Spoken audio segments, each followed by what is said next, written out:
So, last weekend, my brother Dave and I decided we'd finally tackle the ambitious project we'd been planning for weeks, building a treehouse.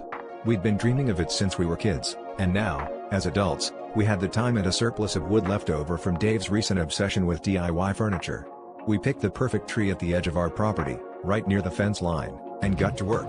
Everything was going smoothly, except for one slightly odd thing. Every time we took a break, we'd notice the old lady next door watching us from her window with a mix of confusion and amusement. We just assumed she was impressed by our craftsmanship. As the hours passed and the structure began taking shape, we noticed that it was remarkably easier than anticipated. It seemed like the tree was almost assisting us, perfectly accommodating each piece of wood we hammered in.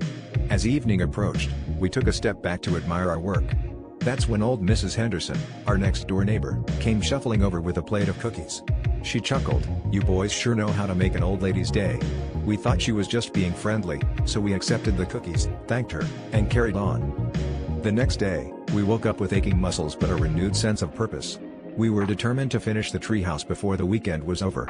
But as we rounded the fence, we found Mrs. Henderson standing underneath the treehouse, arms crossed, looking up at it with an expression that was equal parts amused and perplexed. "You boys do realize this is my yard, right?" she called up. Dave and I exchanged looks, our jaws dropping as realization set in. In our enthusiasm, we hadn't even noticed we were a good 10 feet over the property line. We scrambled down, our faces redder than the apples in her backyard. "Well, I guess this is one way to branch out and meet the neighbors," Dave said, trying to salvage the situation with humor.